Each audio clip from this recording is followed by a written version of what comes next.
ఈ రాష్ట్రంలో లక్షలాది మంది ఉద్యోగులు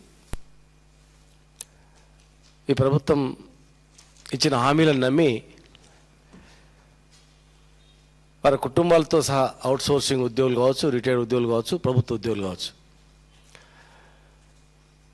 ప్రభుత్వంలో అధికారంగా రావడానికి కీలక పాత్ర పోషించిన మాట అందరూ తెలిసిన విషయమే. ఎందుకంటే అందరు ఓట్లు ఎవరికి ఓట్లు వేసారో తెలియదు, కానీ ఎంప్లాయీస్ ఎట్టి వేసింది అనేది పోస్టల్ బ్యాలెట్ ద్వారా అర్థమైపోతుంది, పల్స్ అనేది అర్థమైపోతుంది. మరి ఎందుకు వేసిండ్రా అని ఆ రోజు అడిగినప్పుడు, మీరు దేశంలో అత్యధిక పిఆర్సీ ఇచ్చినా, ఇంకా అవుట్సోర్సింగ్ ఉద్యోగులు కూడా మీరు 30% పిఆర్సీ వర్తింపజేసినా కూడా అంతకన్నా మెరుగైనటువంటిది ఈ ప్రభుత్వం ఇస్తున్నందుకు వేసినాము, ఇవాళ బాధపడుతున్నాం అనేటువంటి మాటలు మేము వింటా ఉన్నాం. మీకు తెలుసు, ఈ ప్రభుత్వాన్ని మేము ఒకటే అడుగుతా ఉన్నాం, ఉద్యోగులను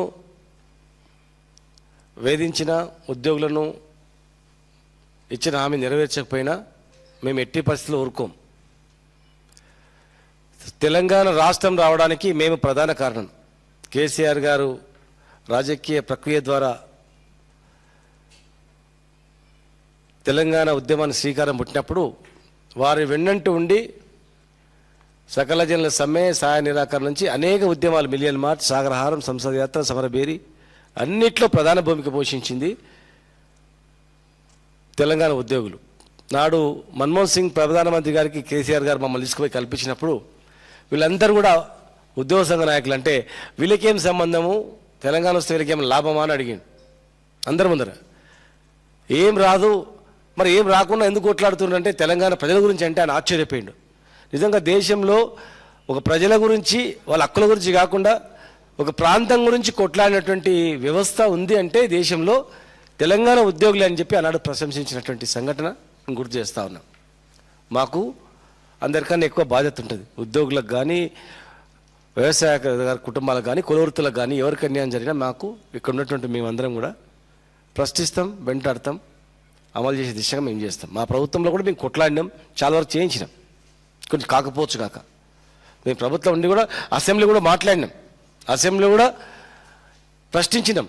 చూడండి, కావాలంటే అసెంబ్లీ కూడా ఎన్నో ప్రశ్నలు ఇచ్చినాం అన్ని డిపార్ట్మెంట్ల పైన. రిజిస్ట్రేషన్ డిపార్ట్మెంట్ కావచ్చు, ఇరిగేషన్ డిపార్ట్మెంట్ కావచ్చు, రెవెన్యూ డిపార్ట్మెంట్ కావచ్చు, మున్సిపల్ అడ్మినిస్ట్రేషన్ కావచ్చు, ఎక్కడి కూడా వదిలే గవర్నమెంట్లో ఉన్నా కూడా గవర్నమెంట్లో కొట్లాడి పనులు చేయించినాం. మరి ఇవాళ ఇన్ని హామీలు ఇచ్చి మీరు రోడ్ల పడేస్తే ఊరుకుంటాం అనుకున్నారా? రిటైర్డ్ ఉద్యోగులు చనిపోతే దేవిప్రసాద్ గారు ఇక్కడ ఉన్న మేము అందరం పోయినాం. ఒక జనగాంకు వాళ్ళ కుటుంబ సభ్యులు ఏడ్చిండ్రు, మా బకాయిలు రాలేదు, మేము అప్పులాపాలు అయిపోయినాము, పెళ్లి చేసినాము, వస్తున్నాయని చెప్పి పెళ్లికి డబ్బులు కట్టలేకపోయినాము అని ఆత్మహత్య చేసుకున్నాడు. కొందరు ఆత్మహత్య చేసుకుంటున్నారు, కొందరు ఆ వైద్యం అందక చనిపోతున్నారు.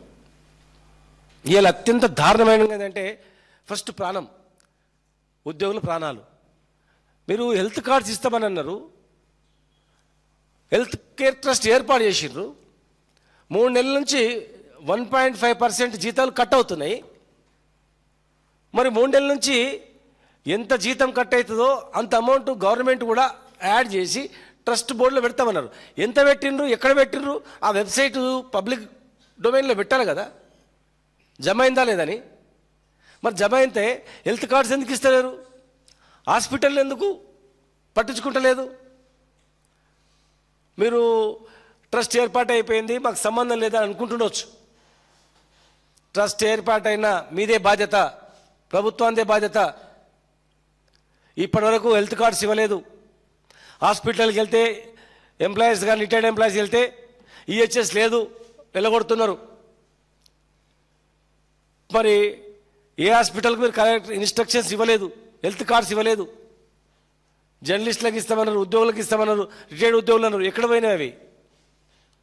3 నెలల నుంచి డబ్బులు ముక్కు పిండి వసూలు చేస్తున్నప్పుడు మరి ప్రభుత్వానికి బాధ్యతనా కాదా? చీఫ్ సెక్రటరీ దీని చైర్మన్, ఆరోగ్యశ్రీ సిఇఓ వీళ్ళందరూ ఏం చేస్తున్నట్ల, ప్రభుత్వం ఏం చేస్తున్నట్ల? ఒక్కరికి ప్రాణహాని కలిగినా ప్రభుత్వం అందే బాధ్యత. ఆరోగ్యం అందక ఏదైనా కూడా ఈ 3 నెలల్లో ఏ ఉద్యోగి అయితే, ఏ రిటైర్డ్ ఉద్యోగి అయితే హాస్పిటల్కి వెళ్ళి వైద్యం చేయించుకోవడం ఆ డబ్బులు వెంటనే చెల్లించాలి. ఫీజు ఆ అమౌంట్ రియంబర్స్మెంట్ చేయాలి ఇమ్మీడియట్గా. వెంటనే హెల్త్ కార్డ్స్ ఇవ్వాలి. హాస్పిటల్ వాళ్ళకి ఇన్స్ట్రక్షన్స్ ఇవ్వాలి.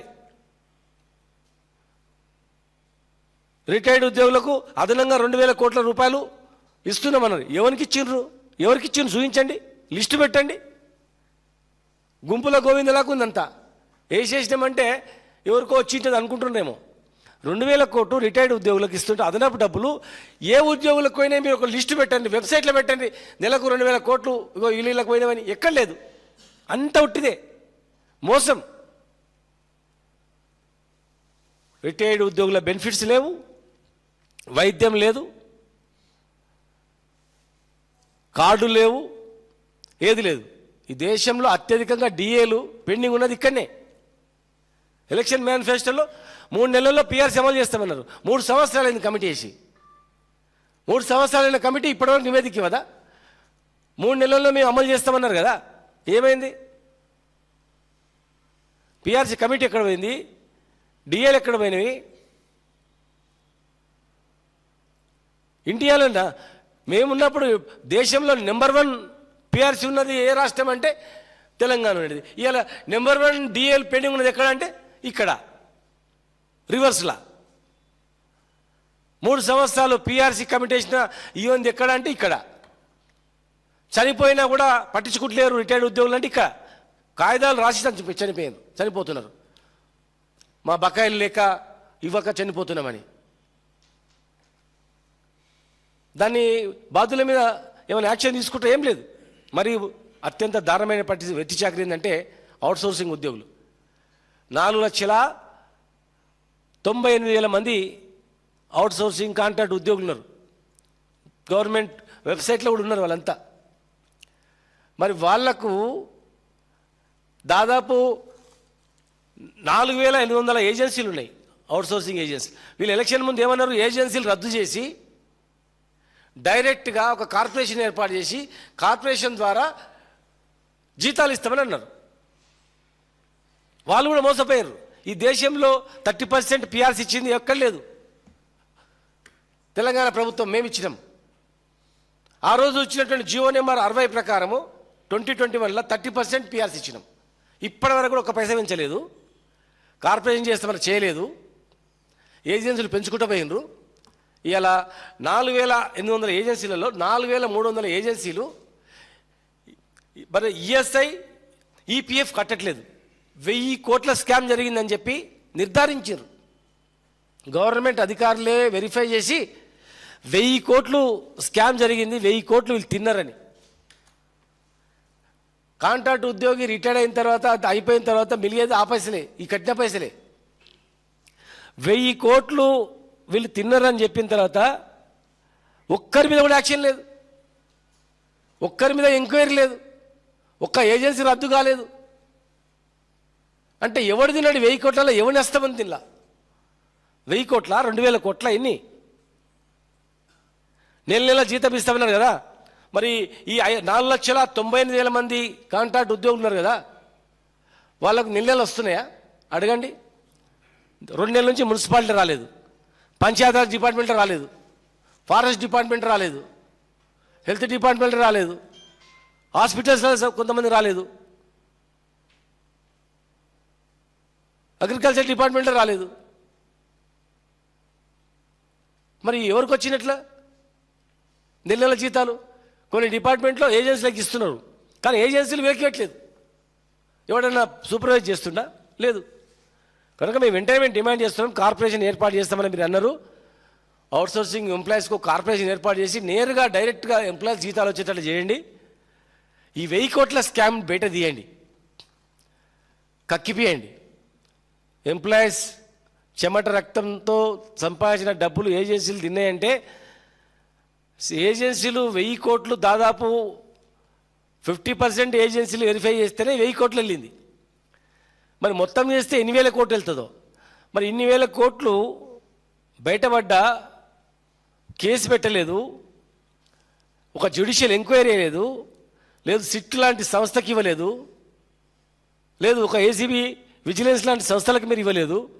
ఇవ్వకుండా వేల కోట్ల కుంభకోణాన్ని మీరు కప్పిపుచ్చిరంటే దీనిలో ఎవరిదన్నా హస్తం ఉందా? ఏ మంత్రిదన్నా హస్తం ఉందా? మాకు తెలిసినంత వరకు ఒక మంత్రి హస్తం ఉంది, ఒక మంత్రి దగ్గర వ్యక్తి దీనిలో ఉన్నాడు, అందుకే కేసులు కానియకుండా నొక్కి పట్టిండని. అంటే వేల కోట్ల భూములు పోతున్నాయి, నిధులు పోతున్నాయి, చివరికి జీతాలు కూడా వదట్లేదు వీళ్ళు. కార్పొరేషన్ ఏర్పాటు చేయకుండా మొన్న మహాత్మా గాంధీ యూనివర్సిటీలో 140 పోస్టులు వస్తే 3 లక్షలకు పోస్ట్ అమ్ముకున్నారు. ఇంకొక డిపార్ట్మెంట్ ఇరిగేషన్లో 1100 లష్కర్ పోస్టులు వచ్చినాయి. మీరు ఎంక్వైరీ చేయండి, 1100 లష్కర్ పోస్టులలో 3 లక్షలకు ఒక లష్కర్ పోస్ట్ అమ్ముకున్న చూడండి, వెరిఫై చేయండి. లేదంటే మీరు ఒక విజిలెన్స్ డిపార్ట్మెంట్కి ఇవ్వండి, ఓ నిజాయితీ గల పోలీస్ ఆఫీసర్కి ఇచ్చి లేదా రిటైర్డ్ జడ్జికి ఇచ్చి ఎంక్వైరీ చేయమని చెప్పండి. మోసపోయి ఇస్తున్నారు. ఇన్ని జరుగుతూ ఉన్నాయి. ఇన్ని జరుగుతున్నా ఏం పట్టినట్లు కూర్చుంటే ఊరుకోం. ఖచ్చితంగా అవుట్సోర్స్ ఏజెన్సీల జీతాలు పెంచాలి, వాళ్ళను కార్పొరేషన్ ఏర్పాటు చేయాలి. మరి ఈ డిఎల్గిఎల్ గవర్నమెంట్ పిఆర్సీ ఇస్తాను, అది పోయింది, అన్ని పోయినాయి, ఎన్నో ఇచ్చింది. చాలా మా దేవిప్రసాద్ గారు చెప్తారు డీటెయిల్గా. ఇంకా ఇవన్నీ దివాలా కోరి పనులు. ఇవన్నీ ఎవడు పట్టింపు లేదు, అక్కడ ఎవడు పట్టు లేదు, పాడలేదు, ఎవడు చూసేటోడు లేడు, ఎవడు అన్ని అబద్ధాలు మాట్లాడడం తప్ప ఏం లేదు. తెలంగాణ నాశనం చేసేసారు వాళ్ళు. మనం చెప్పిండ్రు అన్నారం సుందిల్లాలో పగుళ్ళు వచ్చినాయి, మొత్తం అది అది అది కడితే మొత్తం కొట్టుకపోతుంది, లేకపోతే మొత్తం ఏదో ఊరు మునిగిపోతుంది అని ప్రచారాలు చేసిండ్రు. ఇవాళ ఏమైంది? CWPRS సంస్థ ఏమిచ్చింది? ఏం లోపాలు లేవని ఇచ్చింది. అంటే ఆ దాని పేరు మీద 3 నెలలు మీరు రిపేర్ చేయకుండా తెలంగాణను లక్షల ఎకరాల 30 లక్షల ఎకరాల నీళ్ళు వచ్చేటువంటి పెద్ద ప్రాజెక్టును బొందబెట్టేసారు. చివరకు మళ్ళీ అదే దిక్కైంది. కేసీఆర్ కట్టినటువంటి కాళేశ్వరమే దిక్కైపోయింది. ఇటు నీళ్లు దోసుకపోతున్నారు, ఇటు ఉద్యోగాలు దోసుకపోతున్నారు, పనిచేసేటోళ్లకు జీతాలు ఇవ్వట్లేదు. కొంతమందిని మభ్యపెట్టినంత మాత్రం జరిగేది ఏం లేదు. మేము గమనిస్తున్నాం, చూస్తున్నాం, మేము గమనిస్తున్నాం, చూస్తున్నాము. సరే కానీ ఇప్పుడు తిరగబడే రోజులు దగ్గర వచ్చినాయి. ఇమ్మీడియట్గా ఇవన్నీ పరిష్కారం చేయకపోతే ఊరుకోము. సమానంగా పనిచేస్తున్నారు. సుప్రీంకోర్టు గైడ్లైన్స్ ప్రకారం సమాన పనికి సమాన వేతనం మేము ఇస్తామని ఎలక్షన్లో అనౌన్స్ చేసింది. మరి సమాన వేతనం ఎక్కడుంది? సమాన పని ఎక్కడ ఉంది? ఎక్కడ లేదు. కనుక ఏజెన్సీలు రద్దు చేయాలని మేము డిమాండ్ చేస్తున్నాం. ఖచ్చితంగా మీరు భయపెట్టించి ప్రభుత్వాన్ని నడిపించుకోవాలంటే ఏదో అర్పించి మాట్లాడించి నడుపుతాం, ఎవరు మాట్లాడతారు అనుకుంటే కుదరదు. ఏ ఒక్క రిటైర్డ్ ఉద్యోగి చనిపోయినా బాధ్యత ప్రభుత్వాందే. వెంటనే సపరేట్ సెల్ ఏర్పాటు చేసి క్యాష్లెస్ ట్రీట్మెంట్, ఎంత వైద్యం ఖర్చైనా సరే, ఎన్ని డబ్బులు ఖర్చైనా సరే ప్రభుత్వందే బాధ్యత. ఎప్పుడు కూడా వసూలు చేయలేదు. 1.5% ఎప్పుడు వసూలు చేయలే, మరి ఇప్పుడు వసూలు చేస్తూ ఉన్నారు. ప్రధానమైనది, ఇంకా అతి ప్రధానమైనది ఏంటంటే సిపిఎస్ను రద్దు చేస్తామన్నారు. మరి సిపిఎస్ ఎక్కడ రద్దు చేసిండ్రు? సిపిఎస్ను రద్దు చేసి ఓపీఎస్ చేస్తామన్నారు కదా.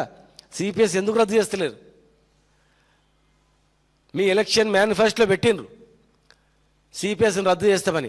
మరి 30-40 సంవత్సరాలు పనిచేసినటువంటి ఉద్యోగి రిటైర్ అయిన తర్వాత ఏం అడుక్కోవాలి? బిచ్చం అడుక్కోవాలనా? లేకపోతే శరీరంలో ఉన్నటువంటి కిడ్నీలు అవయవాలు అమ్ముకొని బతకాలనా? తినాలనా? ఏం తిని బతకాలా? హామీలు ఇచ్చినప్పుడు మీకు అమలు చేయడం చేత కాకపోతే హామీలు ఎందుకు ఇస్తారు? మా ప్రధానమైనటువంటి డిమాండ్లలో మొట్టమొదటి డిమాండ్ సిపిఎస్ రద్దు చేయడమే. సిపిఎస్ రద్దు చేసి ఓపీఎస్ ఒకవేళ రాకపోతే ఖచ్చితంగా మిమ్మల్ని వెంటాడతాం. మేము ఉద్యోగులందరూ తిరగబడతారు. వెంటనే సిపిఎస్ రద్దు చేయాలి. కార్డ్స్, హెల్త్ కార్డ్స్ ఇష్యూ చేయాలి. అన్ని హాస్పిటల్, ఏ హాస్పిటల్ రిజెక్ట్ చేసినా వాళ్ళ మీద యాక్షన్ తీసుకోవాలి. అవుట్సోర్సింగ్ కార్పొరేషన్ ఏర్పాటు చేయాలి. ఎవరి మంది జీతాలు ఇవ్వాలి. 2000 కోట్లు కుంభకోణం జరిగిందని నిర్ధారించిన సంస్థలపై కేసులు పెట్టి వేరుగా డైరెక్ట్గా జీతాలు వచ్చినట్టు చేయాలి. పక్కన ఆంధ్రప్రదేశ్లో చేస్తున్నారు, పే స్లిప్స్ ఇస్తున్నారు. మరి చాలా వరకు వాళ్ళు చెప్పినట్లే చేస్తారు కదా, ఇదేం చేస్తలేదు, మరి ఇదేం నడుస్తలేదు. అనుకూలం ఉన్నాయో నడిపిస్తారు, అనుకూలం లేనో నడిపియారా? వెంటనే ఇవన్నీ అమలయ్యేంత వరకు మేము అమలు చేయకపోతే మేమేం చేయాలో మా రిటైర్డ్ ఉద్యోగులతో అవుట్సోర్సింగ్ ఉద్యోగులతో సిపిఎస్ నాయకులు, సిపిఎస్ ఎంప్లాయీస్ యూనియన్తో మాట్లాడి మేము కార్యాచరణ ఇస్తాం. ఖచ్చితంగా కూడా అవి అమలయ్యే దిశలో మా పాత్ర మేము పోషిస్తామని చెప్పి మీ ద్వారా తెలియజేస్తున్నాం. ప్రింట్ అండ్ ఎలక్ట్రానిక్ మీడియా మిత్రులకు నమస్కారం. పెద్దలు శ్రీనివాస్ గౌడ్ గారు అనేక విషయాలు ప్రస్తావించారు. ఇలా ఉద్యోగులకు, ఉపాధ్యాయులకు, పెన్షనర్లకు సంబంధించినటువంటి సమస్యలు రాష్ట్ర ప్రభుత్వం ఏ ఒక్కటి కూడా పరిష్కరించినటువంటి పరిస్థితి చాలా స్పష్టంగా కనబడతా ఉంది. మేనిఫెస్టోలో పెట్టినటువంటి అంశాలు, ఉద్యోగులకు ఇచ్చిన హామీలు, అన్ని వర్గాల ప్రజలకు ఇచ్చినటువంటి హామీలు అమలు చేయడంలో విఫలమైనటువంటి రాష్ట్ర ప్రభుత్వం ఉద్యోగులకు, ఉపాధ్యాయులకు, పెన్షనర్లకు ఇచ్చినటువంటి హామీల్లో కూడా వైఫల్యం చెందిందనే దానికి చాలా స్పష్టమైనటువంటి ఉదాహరణ హెల్త్ కార్డు. మీరు హెల్త్ కార్డులు ఇస్తామని చెప్పి కోత మీద ఉన్నటువంటి శ్రద్ధ కనీసం డిజిటల్ కార్డు ఇవ్వడంలో కూడా లేదు. రాష్ట్ర ప్రభుత్వం ఇంత సాంకేతికపరమైనటువంటి, మేము రేషన్ కార్డులు, స్మార్ట్ కార్డులు ఇస్తున్నామని చెప్తున్నటువంటి రాష్ట్ర ప్రభుత్వం మరి ఉద్యోగులకు సంబంధించినటువంటి స్మార్ట్ కార్డు ఇవ్వడంలో ఎందుకు విఫలమైంది? 3,61,955 మంది పెన్షనర్లు, 4,38,594 మంది ఉద్యోగులు. వీళ్ళకి అదనంగా ఇంతకుముందు పెద్దలు శ్రీనివాస్ గౌడ్ గారు చెప్పినట్టు 4,98,000 అవుట్సోర్సింగ్ కాంట్రాక్ట్ ఉద్యోగులు. అంటే దాదాపుగా 15-16 లక్షల కుటుంబాలకు సంబంధించినటువంటి అంశం మీద ఈ రాష్ట్ర ప్రభుత్వం వహిస్తున్నటువంటి నిర్లక్ష్యపూరితమైనటువంటి ద్రోహం. మీరు కార్డ్స్ ఇవ్వరు. హాస్పిటల్, నెట్వర్క్ హాస్పిటల్స్ 943 ఉన్నాయని గొప్పగా జూన్ 7 నాడు డిప్యూటీ సీఎం గారు ప్రకటించారు. 17 నాడు ట్రస్ట్ వేసిండ్రు. 30 మంది ట్రస్ట్ సభ్యులని చెప్పిండ్రు. ట్రస్ట్లో ఉన్నటువంటి 13 మంది ట్రస్ట్ సభ్యులే మొన్న ప్రెస్ మీట్ పెట్టి ఉద్యోగ సంఘాల జేఏసీ వాళ్ళు ఈ ఆరోగ్య కార్డులు అమలవుతలేవు, డబ్బులు ఇస్తలేరు, మేము చెప్పిన మాట నమ్ముతలేరు, రాష్ట్ర ప్రభుత్వం మమ్మల్ని మోసం చేస్తుందని స్వయంగా ట్రస్ట్ సభ్యులే చెప్పినాక ఇక ఉద్యోగులు ట్రస్ట్ మీద విశ్వాసం ఏముంటుంది? ఈ డబ్బు ఎక్కడికి పోతున్నది? మేమిచ్చిన డబ్బు ఎక్కడికి పోతున్నది? ఏ నెట్వర్క్ హాస్పిటల్ కూడా మొన్న కాజా మైనుద్దీన్ అనేటువంటి టీచరు, సిద్దిపేటకు సంబంధించినటువంటి టీచరు 8.5 లక్షల రూపాయలు హాస్పిటల్లో కార్డు తీసుకపోతే నడవదు. 8.5 లక్షలు కట్టాలంటే ఏం చేయాలి? ఏ చావు తప్ప ఇంకొక మార్గం లేనటువంటి పరిస్థితి ఇలా సృష్టిస్తున్నటువంటి పరిస్థితి చూస్తూ ఉన్నాం. అందుకే ఈ ప్రభుత్వం ఉద్యోగులకు ఇచ్చినటువంటి హామీలన్నీ, ఇది కేవలం పరిపాలనా వైఫల్యం కాదు, ఇది ప్రభుత్వ బాధ్యత రాహిత్యానికి, పరిపాలన అసమర్థతకి రేవంత్ రెడ్డి ప్రభుత్వం నిదర్శనం అనేటువంటి విషయాన్ని మేము ఈ సందర్భంగా గుర్తు చేస్తూ ఉన్నాం. అట్లాగే పెన్షనర్స్ సంబంధించినటువంటి అంశంలో కూడా దాదాపు 15,000 కోట్ల రూపాయల దాకా పెన్షనర్లకు ఇవ్వాలి.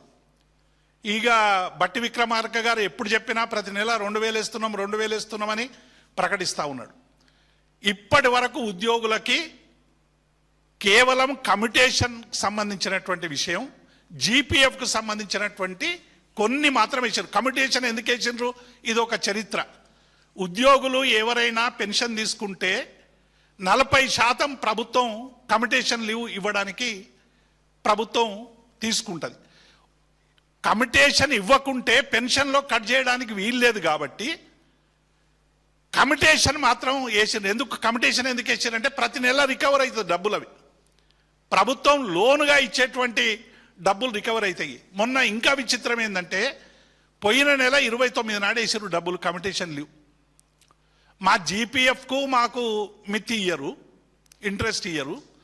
మా ఎన్కాష్మెంట్ లీవ్కు ఇంట్రెస్ట్ ఇవ్వరు. మా పెన్షనరీ బెనిఫిట్స్కి ఏది ఇంట్రెస్ట్ ఇవ్వరు.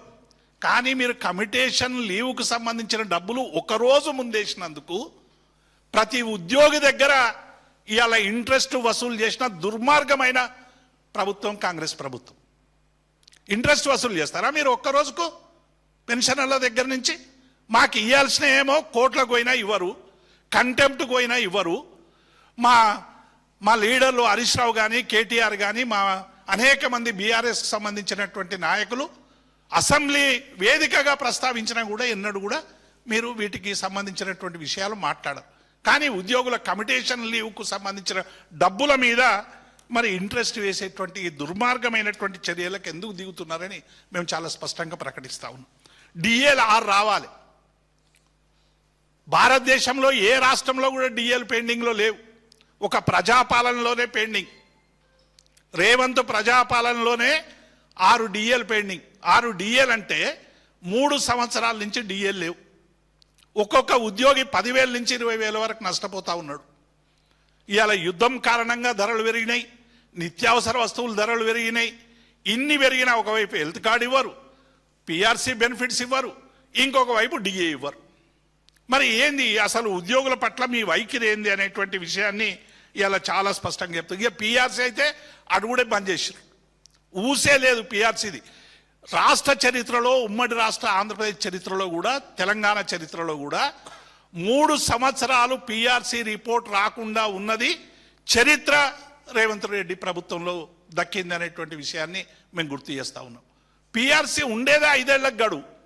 మీరు కమిటీ రిపోర్ట్ ఇవ్వడానికే 3 ఏళ్ల గడువు తీసుకుంటే మరి పిఆర్సీ ఎప్పుడు అమలు అవుతుంది, ఎప్పుడు ఇస్తారు?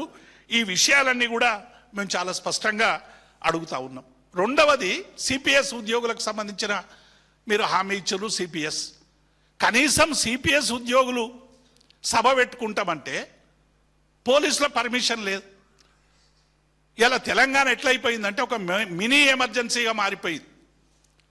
సంగ్రామ సభ పెడితే బీఆర్ఎస్ పక్షాన నిరుద్యోగ సంగ్రామ సభ పెడితే అనుమతి ఇవ్వరు, కోర్టుకు పోయి తెచ్చుకోవాలి.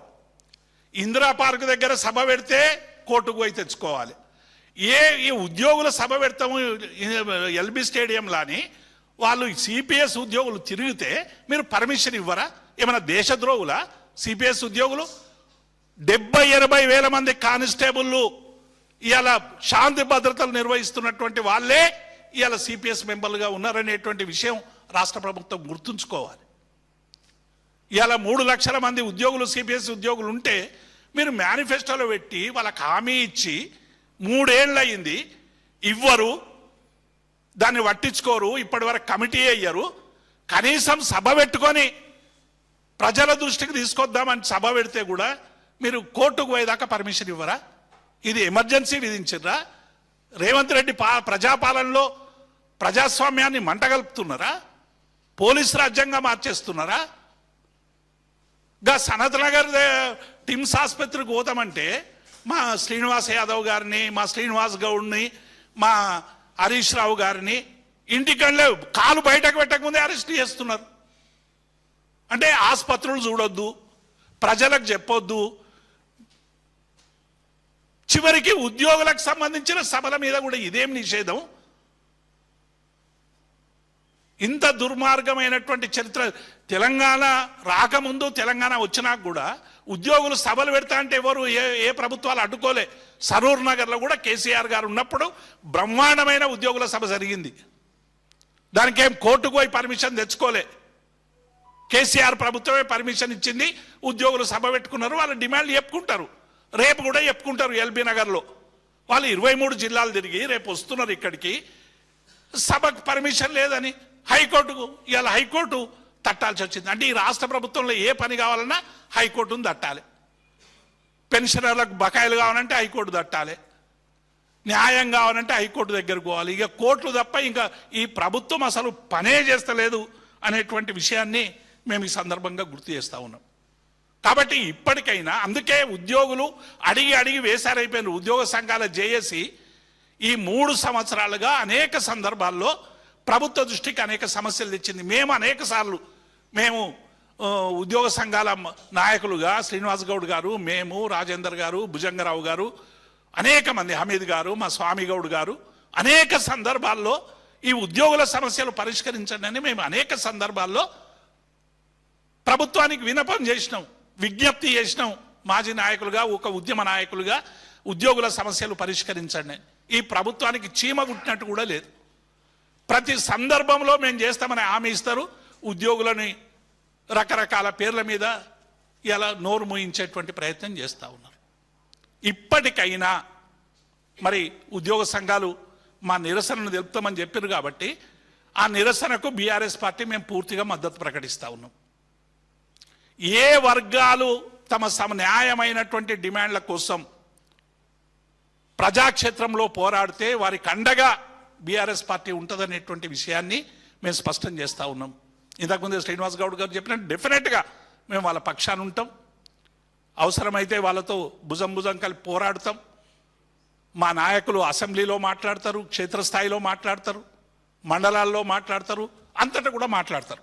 కాబట్టి ఇప్పటికైనా ప్రభుత్వం ఆలోచించాల్సింది, ప్రభుత్వ ఉద్యోగులు చాలా తీవ్రమైనటువంటి నిరాశతో ఉన్నారు, ఆందోళనలతో ఉన్నారు.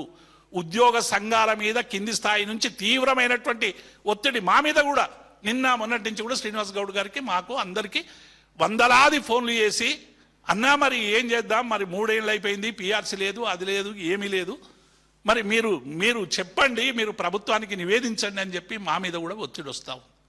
కాబట్టి ఇప్పటికైనా ప్రభుత్వం వెంటనే ఉద్యోగులకు సంబంధించిన డిమాండ్ల మీద దృష్టి పెట్టాలి.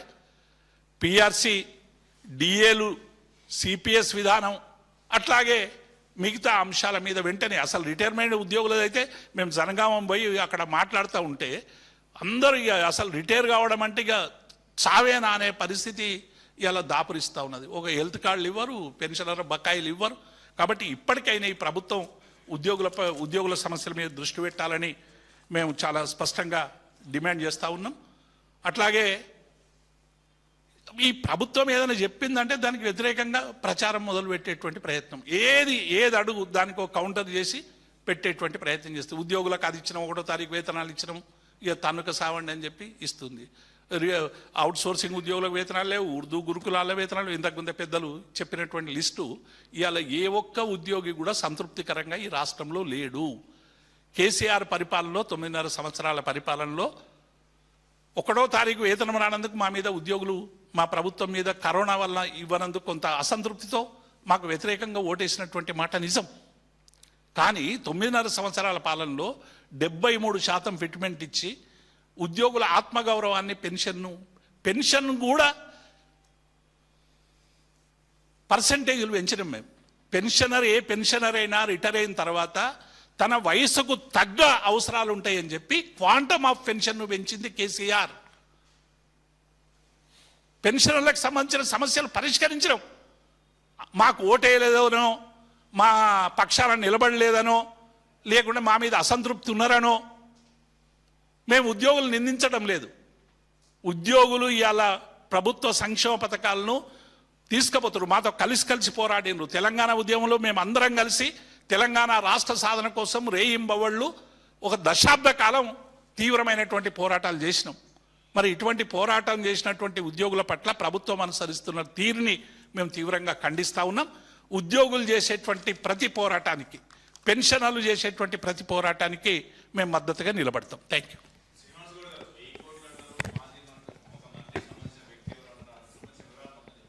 మీరే విశ్లేషించండి. ఇప్పుడు గవర్నమెంట్లో ఒక 100 కోట్ల స్కామ్ అంటే ఎమ్మడబడతారు, బయటేస్తారు. ప్రముఖ పత్రికలలో ప్రచురితమైంది, ఎంక్వైరీలో 1000 కోట్లు నిర్ధారణ చేసిరని. ఇంకోరు 2000 కోట్లు అన్నారు. 50% ఏజెన్సీలను వెరిఫై చేస్తేనే 1000 కోట్లు నిర్ధారణ ప్రభుత్వమే, అధికారులే గుర్తించినప్పుడు 1000 కోట్లు గుర్తించిన దాని మీద ఒక ఎఫ్ఐఆర్ అయిందా, ఒక ఎంక్వైరీ కమిషన్ వేసిందా, లేకపోతే ఏం చేసిర్రు? ఎవరు హస్తం ఉంటే ఈ ప్రభుత్వంలో ఒక పని, ఒక భూమి గుంజుకున్నారంటే కేసు కాలేదంటే దానికి ఎవడు ఉంటేనే కదా జరుగుతున్నాయి అంశాలు చూస్తున్నాం కదా. చిన్న ఇష్యూనేమో పెద్దగా చేస్తున్నారు, పెద్ద పెద్ద ఇష్యూస్ పట్టించుకోవట్లేదంటే దానికి ఎవరు హస్తం ఉంది? ఇప్పుడు నేను అన్నా అనుకో పలానా మంత్రి అని, దానికి మళ్ళా కౌంటర్ మీరే విశ్లేషించండి. మరి ఎవడు ఏ మంత్రి అనేది? ఏ మంత్రులు డబ్బులు పోస్టులకు అమ్ముకుంటున్నారు? ఇరిగేషన్లా, మహాత్మా గాంధీ యూనివర్సిటీలా మీరు రిపోర్టర్ని పంపండి, ఎంక్వైరీ చేయించండి. 1100 పోస్టులు కదా ఇరిగేషన్లో, 140 పోస్టులు మహాత్మా గాంధీ యూనివర్సిటీలే కదా. ఆ జిల్లా రిపోర్టర్ని మీరు అడగండి, ఆ డిపార్ట్మెంట్ రిపోర్ట్ని అడిగి ఎంక్వైరీ చేయించండి. 24 అవర్స్లో మీకు బయటపడుతుంది కదా ఎవరు వస్తున్నది. తర్వాత ఈ 1000 కోట్ల స్కామ్ ఎవడు ఉన్నాడు అనేది. ఇవాళ ఒక చిన్న బిల్లు కావాలంటే ఏం జరుగుతుందో మీకు చూస్తున్నారు అన్నీ. ఏం జరుగుతుంది? ఇలా ఎమ్మెల్యేలు కొట్టుకుంటున్నారు, మంత్రులు కొట్టుకుంటున్నారు. గవర్నమెంట్ ఉందా లేదో తెలుస్తలేదు, పబ్లిక్ కన్ఫ్యూజ్ అవుతున్నారు. ఎవరి నెల 2-3 నెలలకు ఓసారి ఒక ఇష్యూ డ్రామా నడుస్తుంది, ఇట్లా మళ్ళీ బంద్ అవుతుంది. ఎప్పుడైనా చూసిరా ఇట్లాంటి వ్యవస్థ? ఎవరికన్నా తెలంగాణ మీద, ఇరిగేషన్ మీద, రైతుల మీద, ప్రజల మీద, విద్యార్థుల మీద ఏమైనా ఉందా? అటు పాలిటెక్నికల్ విద్యార్థులను రోడ్ల మీద తీసుకొచ్చేసారు. వాళ్ళ పరిస్థితి అగమ్య గోచరంగా ఉంది. అటు అన్ఎంప్లాయీస్ది ఉద్యోగాలు లెక్క వాళ్ళు రోడ్ల మీద పడుతున్నారు. ఒకవైపు 14 లక్షల మంది విద్యార్థులు ఫీజు రియంబర్స్మెంట్ లేక చదువుకోలేకపోతున్నారు. ఇటు పనిచేస్తున్న ఉద్యోగుల పైసలు మెక్కేసిండ్రు, ఆందోళన చేస్తే భయపెట్టిస్తున్నారు. ఇలా విద్యార్థి సంఘాలు ఆందోళన చేస్తున్నాయి, ఉద్యోగ సంఘాలు స్టార్ట్ చేసినాయి, ఉపాధ్యాయ సంఘాలు కూడా పిలిపిస్తున్నాయి. ఉపాధ్యాయ సంఘాలు చేసినా, ఉద్యోగ సంఘాలు చేసినా, విద్యార్థి సంఘాలు చేసినా, రైతులు చేసినా, ఎవరు చేసినా ప్రజాపక్షాన మా సంపూర్ణమైన మద్దతు ఉంటుంది. ఎవరు భయపడకండి. మిమ్మల్ని వేధిస్తే కూడా మేము వెనుక నుంచి చూస్తే మూర్ఖం. కనుక ప్రభుత్వం పరిపాలన మీద పట్టులేదు వాళ్ళకు. ఇక రామని తెలిసి ఎవరి పల్లె వాళ్ళు ఉన్నారు అంతే, ఎవరు సర్దుబాట్ల వాళ్ళు ఉన్నారు తప్ప ఏం లేదు. ఒక్కటి బాగా అయిందని చెప్పింది ఏం లేదు. 8 లక్షల కోట్లు అప్పు తెచ్చి ఒక్క స్కీమ్ చేసినట్లు ఒక్కటి కూడా లేదు చెప్పడానికి. అబద్ధాలు అప్పు అప్పు అప్పు అని చెప్పడం తప్ప, మాటలు తప్ప ఏం లేదు.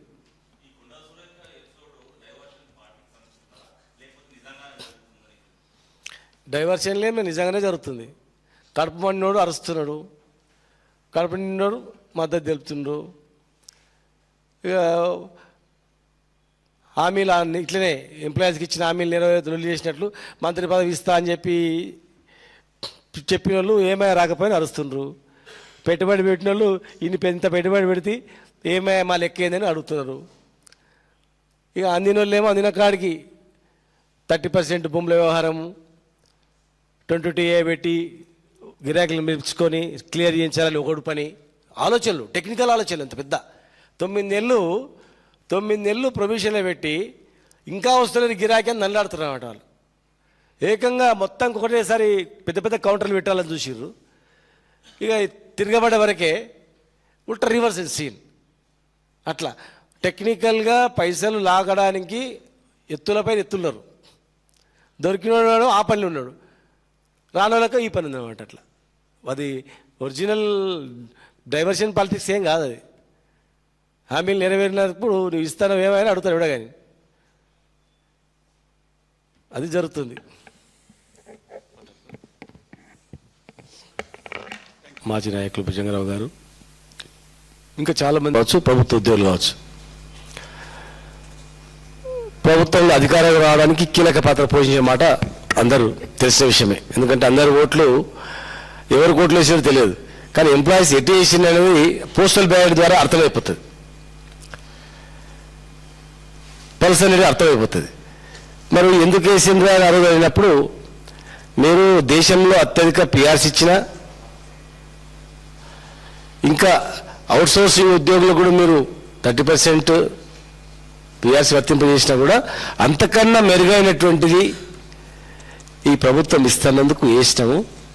ఇవాళ బాధపడుతున్నాం అనేటువంటి మాటలు మేము వింటా ఉన్నాం. మీకు తెలుసు. ఈ ప్రభుత్వాన్ని మేము ఒకటే అడుగుతా ఉన్నాం, ఉద్యోగులను వేధించిన, ఉద్యోగులను ఇచ్చిన హామీ నెరవేర్చకపోయినా మేము ఎట్టి పరిస్థితుల్లో ఊరుకోం. తెలంగాణ రాష్ట్రం రావడానికి మేము ప్రధాన కారణం. కేసీఆర్ గారు రాజకీయ ప్రక్రియ ద్వారా తెలంగాణ ఉద్యమాన్ని శ్రీకారం పుట్టినప్పుడు వారి వెన్నంటూ ఉండి సకల జనుల సమ్మె, సహాయ నిరాకరణ నుంచి అనేక ఉద్యమాలు, మిలియన్ మార్చ్, సాగరహారం, సంసద యాత్ర, సమరబేరి అన్నిట్లో ప్రధాన భూమిక పోషించింది తెలంగాణ ఉద్యోగులు. నాడు మన్మోహన్ సింగ్ ప్రధానమంత్రి గారికి కేసీఆర్ గారు మమ్మల్ని తీసుకుపోయి కల్పించినప్పుడు వీళ్ళందరూ కూడా ఉద్యోగ సంఘ నాయకులు అంటే వీళ్ళకేం సంబంధము, తెలంగాణ వస్తే వీళ్ళకేం లాభమా అని అడిగింది. అందరూ ముందర ఏం రాదు, మరి ఏం రాకుండా ఎందుకు కొట్లాడుతుందంటే తెలంగాణ ప్రజల గురించి అంటే ఆయన ఆశ్చర్యపోయిండు. నిజంగా దేశంలో ఒక ప్రజల గురించి, వాళ్ళ హక్కుల గురించి కాకుండా ఒక ప్రాంతం గురించి కొట్లాడినటువంటి వ్యవస్థ ఉంది అంటే దేశంలో తెలంగాణ ఉద్యోగులు అని చెప్పి అలాంటి ప్రశంసించినటువంటి సంఘటన నేను గుర్తు చేస్తా ఉన్నాం. మాకు అందరికన్నా ఎక్కువ బాధ్యత ఉంటుంది. ఉద్యోగులకు కానీ, వ్యవసాయ కుటుంబాలకు కానీ, కులవృత్తులకు కానీ ఎవరికి అన్యాయం జరిగినా మాకు ఇక్కడ ఉన్నటువంటి మేమందరం కూడా ప్రశ్నిస్తాం, వెంటాడతాం, అమలు చేసే దిశగా మేము చేస్తాం. మా ప్రభుత్వంలో కూడా మేము కొట్లాడినాం, చాలా వరకు చేయించినాం, కొంచెం కాకపోవచ్చు కాక. మేము ప్రభుత్వం ఉండి కూడా అసెంబ్లీ కూడా మాట్లాడినాం, అసెంబ్లీ కూడా ప్రశ్నించినాం. చూడండి, కావాలంటే అసెంబ్లీ కూడా ఎన్నో ప్రశ్నలు ఇచ్చినాం అన్ని డిపార్ట్మెంట్ల పైన. రిజిస్ట్రేషన్ డిపార్ట్మెంట్ కావచ్చు, ఇరిగేషన్ డిపార్ట్మెంట్ కావచ్చు, రెవెన్యూ డిపార్ట్మెంట్ కావచ్చు, మున్సిపల్ అడ్మినిస్ట్రేషన్ కావచ్చు, ఎక్కడ కూడా ఉండలే. గవర్నమెంట్లో ఉన్నా కూడా గవర్నమెంట్లో కొట్లాడి పనులు చేయించినాం. మరి ఇలా ఇన్ని హామీలు ఇచ్చి మీరు రోడ్ల పడేస్తే ఊరుకుంటాం అనుకున్నారా? రిటైర్డ్ ఉద్యోగులు చనిపోతే దేవిప్రసాద్ గారు ఇక్కడ ఉన్న మేము అందరం పోయినాం. ఒక జనగాంకు వాళ్ళ కుటుంబ సభ్యులు ఏడ్చిండ్రు, మా బకాయిలు రాలేదు, మేము అప్పులపాలు అయిపోయాము, పెళ్లి చేసినాము వస్తున్నాయని చెప్పి పెళ్లికి డబ్బులు కట్టలేకపోయాము అని ఆత్మహత్య చేసుకున్నాడు. కొందరు ఆత్మహత్య చేసుకుంటున్నారు, కొందరు ఆ వైద్యం అందక చనిపోతున్నారు. ఇవాళ అత్యంత దారుణమైనది ఏంటంటే ఫస్ట్ ప్రాణం, ఉద్యోగుల ప్రాణాలు. మీరు హెల్త్ కార్డ్స్ ఇస్తామని అన్నారు, హెల్త్ కేర్ ట్రస్ట్ ఏర్పాటు చేసిండ్రు. 3 నెలల నుంచి 1.5% జీతాలు కట్ అవుతున్నాయి. మరి 3 నెలల నుంచి ఎంత జీతం కట్ అవుతుందో అంత అమౌంట్ గవర్నమెంట్ కూడా యాడ్ చేసి ట్రస్ట్ బోర్డులో పెడతామన్నారు. ఎంత పెట్టిండ్రు, ఎక్కడ పెట్టిండ్రు? ఆ వెబ్సైట్ పబ్లిక్ డొమైన్లో పెట్టాలి కదా, జమ అయిందా లేదని. మరి జమ అయితే హెల్త్ కార్డ్స్ ఎందుకు ఇస్తలేరు? హాస్పిటల్ ఎందుకు పట్టించుకుంటలేదు? మీరు ట్రస్ట్ ఏర్పాటు అయిపోయింది, మాకు సంబంధం లేదా అనుకుంటుండొచ్చు. ట్రస్ట్ ఏర్పాటైనా మీదే బాధ్యత, ప్రభుత్వాందే బాధ్యత. ఇప్పటి వరకు హెల్త్ కార్డ్స్ ఇవ్వలేదు. హాస్పిటల్కి వెళ్తే ఎంప్లాయీస్ కానీ రిటైర్డ్ ఎంప్లాయీస్ వెళ్తే ఈహెచ్ఎస్ లేదు, వెళ్ళగొడుతున్నారు. మరి ఏ హాస్పిటల్కి మీరు కరెక్ట్ ఇన్స్ట్రక్షన్స్ ఇవ్వలేదు, హెల్త్ కార్డ్స్ ఇవ్వలేదు. జర్నలిస్టులకు ఇస్తామన్నారు, ఉద్యోగులకు ఇస్తామన్నారు, రిటైర్డ్ ఉద్యోగులు అన్నారు, ఎక్కడ పోయినాయి అవి? 3 నెలల నుంచి డబ్బులు ముక్కు పిండి వసూలు చేస్తున్నప్పుడు మరి ప్రభుత్వానికి బాధ్యతనా కాదా? చీఫ్ సెక్రటరీ, దీని చైర్మన్, ఆరోగ్యశ్రీ సిఇఓ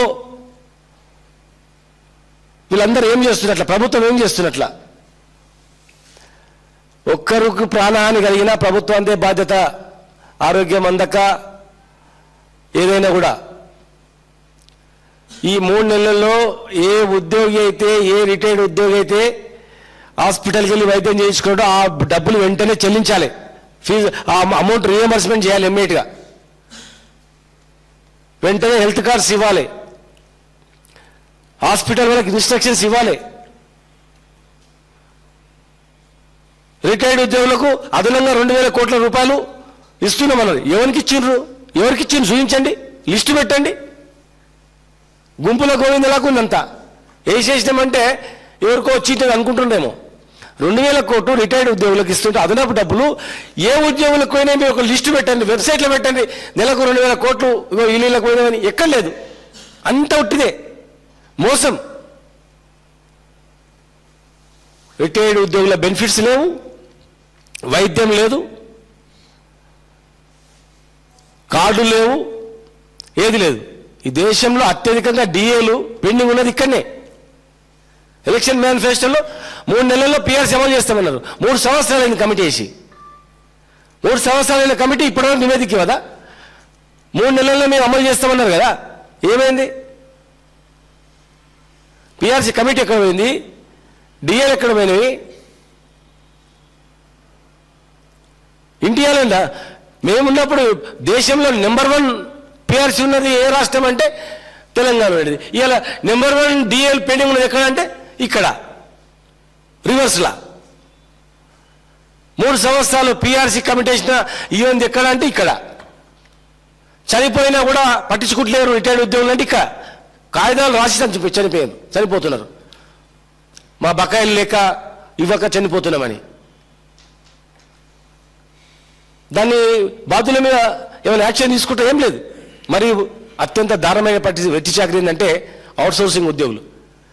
4,98,000 మంది అవుట్సోర్సింగ్ కాంట్రాక్ట్ ఉద్యోగులు ఉన్నారు. గవర్నమెంట్ వెబ్సైట్లో కూడా ఉన్నారు వాళ్ళంతా. మరి వాళ్లకు దాదాపు 4,800 ఏజెన్సీలు ఉన్నాయి, అవుట్సోర్సింగ్ ఏజెన్సీ. వీళ్ళు ఎలక్షన్ ముందు ఏమన్నారు? ఏజెన్సీలు రద్దు చేసి డైరెక్ట్గా ఒక కార్పొరేషన్ ఏర్పాటు చేసి కార్పొరేషన్ ద్వారా జీతాలు ఇస్తామని అన్నారు. వాళ్ళు కూడా మోసపోయారు. ఈ దేశంలో 30% పిఆర్సీ ఇచ్చింది ఎక్కడ లేదు. తెలంగాణ ప్రభుత్వం మేము ఇచ్చినాం. ఆ రోజు ఇచ్చినటువంటి జియో నెంబర్ 60 ప్రకారము 2021లో 30% పిఆర్సీ ఇచ్చినాం. ఇప్పటి వరకు ఒక పైసా పెంచలేదు. కార్పొరేషన్ చేస్తామని చేయలేదు. ఏజెన్సీలు పెంచుకుంటూ పోయినరు. ఇలా 4,800 ఏజెన్సీలలో 4,300 ఏజెన్సీలు మరి ఈఎస్ఐ ఈపీఎఫ్ కట్టట్లేదు. 1000 కోట్ల స్కామ్ జరిగిందని చెప్పి నిర్ధారించారు. గవర్నమెంట్ అధికారులే వెరిఫై చేసి 1000 కోట్లు స్కామ్ జరిగింది, 1000 కోట్లు వీళ్ళు తిన్నారని. కాంట్రాక్ట్ ఉద్యోగి రిటైర్ అయిన తర్వాత అయిపోయిన తర్వాత మిలిగేది ఆ పైసలే, ఈ కట్టిన పైసలే. 1000 కోట్లు వీళ్ళు తిన్నారని చెప్పిన తర్వాత ఒక్కరి మీద కూడా యాక్షన్ లేదు, ఒక్కరి మీద ఎంక్వైరీ లేదు, ఒక్క ఏజెన్సీ రద్దు కాలేదు. అంటే ఎవడు తిన్నాడు? 1000 కోట్లలో ఎవరు నష్టమని తిన్నా? 1000 కోట్ల 2,000 కోట్ల ఎన్ని? నెల జీతం ఇస్తామన్నారు కదా. మరి ఈ 4,98,000 మంది కాంట్రాక్ట్ ఉద్యోగులు ఉన్నారు కదా, వాళ్ళకు నెలలు వస్తున్నాయా? అడగండి. 2 నెలల నుంచి మున్సిపాలిటీ రాలేదు, పంచాయతీరాజ్ డిపార్ట్మెంట్ రాలేదు, ఫారెస్ట్ డిపార్ట్మెంట్ రాలేదు, హెల్త్ డిపార్ట్మెంట్ రాలేదు, హాస్పిటల్స్ కొంతమంది రాలేదు, అగ్రికల్చర్ డిపార్ట్మెంట్ రాలేదు. మరి ఎవరికి వచ్చినట్ల నెలల జీతాలు? కొన్ని డిపార్ట్మెంట్లో ఏజెన్సీలకు ఇస్తున్నారు, కానీ ఏజెన్సీలు వేయట్లేదు. ఎవరైనా సూపర్వైజ్ చేస్తుందా? లేదు. కనుక మేము వెంటనే డిమాండ్ చేస్తున్నాం, కార్పొరేషన్ ఏర్పాటు చేస్తామని మీరు అన్నారు. అవుట్సోర్సింగ్ ఎంప్లాయీస్కు కార్పొరేషన్ ఏర్పాటు చేసి నేరుగా డైరెక్ట్గా ఎంప్లాయీస్ జీతాలు వచ్చేటట్లు చేయండి. ఈ 1000 కోట్ల స్కామ్ బయట తీయండి, కక్కిపియండి. ఎంప్లాయీస్ చెమట రక్తంతో సంపాదించిన డబ్బులు ఏజెన్సీలు తిన్నాయంటే, ఏజెన్సీలు 1000 కోట్లు దాదాపు 50% ఏజెన్సీలు వెరిఫై చేస్తేనే 1000 కోట్లు వెళ్ళింది. మరి మొత్తం చేస్తే ఎన్ని వేల కోట్లు వెళ్తుందో.